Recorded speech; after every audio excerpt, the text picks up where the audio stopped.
ഇടതൂരം ചാഞ്ഞ NSSന്റെ അപ്രതീക്ഷിത നീക്കത്തിൽ കോൺഗ്രസ് അമ്പരന്നുപോയി എന്നതാണ് സത്യം. സമവായ ശ്രമങ്ങൾ കോൺഗ്രസ് അനൗദ്യോഗികമായി ആരംഭിച്ചു കഴിഞ്ഞു. NSSനെ പിണക്കേണ്ട എന്ന നിലപാടാണ് ഇപ്പോൾ കോൺഗ്രസ് ലീഡർഷിപ്പിനുള്ളത്. ശനിയാഴ്ച പ്രതിനിധി സഭയിൽ NSSന്റെ രാഷ്ട്രീയ നിലപാട് general secretary G. Sukumaran Nair വിശദീകരിക്കും. അതേസമയം നേതൃത്വം ആവശ്യപ്പെട്ടാൽ NSSുമായി ചർച്ച നടത്താൻ താൻ തയ്യാറെന്ന് കോൺഗ്രസിന്റെ നേതാവ് തിരുവഞ്ചൂർ രാധാകൃഷ്ണൻ MLA പറഞ്ഞു. നായർ സർവീസ് സൊസൈറ്റിയായിട്ട് തർക്കം ഉണ്ടാക്കാനായിട്ട് ശ്രമിക്കുകയേ വേണ്ട. ഇന്ത്യൻ നാഷണൽ കോൺഗ്രസ് ആ തർക്കത്തെക്കുറിച്ച് പ്രതീക്ഷിക്കുന്നുമില്ല. അങ്ങനെയൊരു തർക്കത്തിന് വേണ്ടി ഞങ്ങൾ പോകുന്ന പ്രശ്നവുമില്ല. ഇവിടെ ആഗോള അയ്യപ്പ സംഗമത്തിൽ ഗവൺമെന്റ് എടുത്ത സ്റ്റാൻഡാണ് ഇവിടുത്തെ തർക്ക വിഷയം. ഗവൺമെന്റ് എന്താ അവരുടെ പഴയ നിലപാടിൽ നിന്ന് മാറിയിട്ടുണ്ട് എന്നൊരു തോന്നലുണ്ടാക്കാനുള്ള പരിശ്രമം ഉണ്ടാക്കിയതാണ്. അങ്ങനെ മാറിയിട്ടുണ്ട് എങ്കിൽ ഗവൺമെന്റ് ചെയ്യേണ്ടത് ഹൈക്കോടതിയിൽ അഫിഡവിറ്റ് മാറ്റണം. ലീഡർഷിപ്പ് ആവശ്യപ്പെട്ടാൽ അങ്ങനെ ഒരു ചർച്ചയിലേക്ക് അല്ലെങ്കിൽ സുകുമാരൻ നായർ നേരിട്ട് പോയി കാണാനുള്ളൊരു അതൊക്കെ വരട്ടെ. അതൊക്കെ പാർട്ടി ലീഡർഷിപ്പാണ് പറയേണ്ടത്. ഞാൻ അതിനകത്ത് ഡയറക്റ്റായിട്ടൊരു ചോദ്യത്തിന് ഉത്തരം പറയുന്നത്. ചടുലമായ ചില നീക്കങ്ങൾ നടത്താൻ കോൺഗ്രസ് നേതൃത്വം ആലോചിക്കുന്നതായി ഞങ്ങളുടെ ബ്യൂറോ തിരുവനന്തപുരം എന്ന് പറയുന്നു. സലീം മാലിക് വിശദാംശങ്ങളുമായി ചേരും. ഈ ഒരു പുതിയ ഇടതൂരം ചേരുന്ന NSSന്റെ നീക്കത്തിൻ്റെ രാഷ്ട്രീയ പ്രത്യാഘാതങ്ങളെക്കുറിച്ച് സെൻട്രൽ ന്യൂസ് ഡെസ്കിൽ നിന്ന് B. ദിലീപ് കുമാറും നമ്മോട് ചേർന്നുകൊണ്ട് പറയും. ആദ്യം സലീമിലേക്ക്. സലീം, പറയൂ വിവരങ്ങൾ.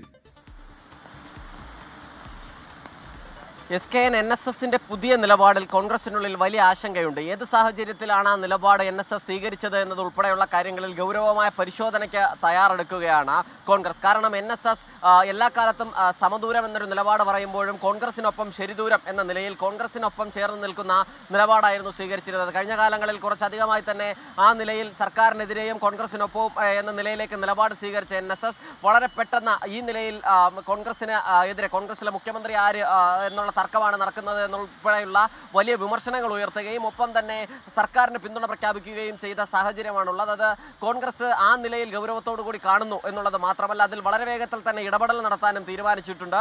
മുതിർന്ന എല്ലാ നേതാക്കൾക്കും നിർദ്ദേശം നൽകിയിട്ടുള്ളത് മാധ്യമപ്രവർത്തകർക്ക് NSSുമായി ബന്ധപ്പെട്ട ചോദ്യങ്ങളുണ്ടെങ്കിൽ NSSനെ പ്രതിരോധിക്കുന്ന അതല്ലെങ്കിൽ NSSനെ ചൊടിപ്പിക്കുന്ന തരത്തിലുള്ള മറുപടികൾ ഉണ്ടാകരുത് എന്നുള്ളതാണ്. അങ്ങനെ ഒരു പ്രകോപനത്തിനും NSSനോട് ഒരു പ്രകോപനത്തിനുള്ള മറുപടി പോലും പറയരുതെന്ന് ഇതിനോടകം തന്നെ നിർദ്ദേശം നൽകിയിട്ടുണ്ട്. ഒപ്പം തന്നെ NSSന്റെ നേതൃത്വവുമായി ചർച്ച നടത്താനും തീരുമാനിച്ചിട്ടുണ്ട്. അതൊരു ഔദ്യോഗിക സ്വഭാവത്തിലുള്ള ചർച്ചയ്ക്കല്ല കോൺഗ്രസ് മുൻകൈ എടുക്കുന്നത്. അതിനപ്പുറത്തേക്ക് അനൌദ്യോഗികമായി പല നിലകളിൽ ചർച്ച നടത്താനാണ് തീരുമാനം. NSSുമായി അടുത്ത ബന്ധം പുലർത്തുന്ന നേതാക്കളെ ഉൾപ്പെടുത്തിക്കൊണ്ട് ചർച്ച നടത്തുക എന്നുള്ളതാണ് തീരുമാനം. അതിനിടയിൽ കോൺഗ്രസിൽ ഉയർന്നു വരുന്ന മറ്റൊരു സംസാരം ഈ നീക്കം NSSന്റെ പുതിയ നിലപാട് മാറ്റം അത് കോൺഗ്രസിലെ മുഖ്യമന്ത്രിയെ തീരുമാനിക്കാനുള്ള ഒരു നിലപാട് കൂടിയാണ് എന്നുള്ളതാണ്. പ്രതിപക്ഷ നേതാവ് വി ഡി സതീശനെതിരായ ഒരു നീക്കമാണ്.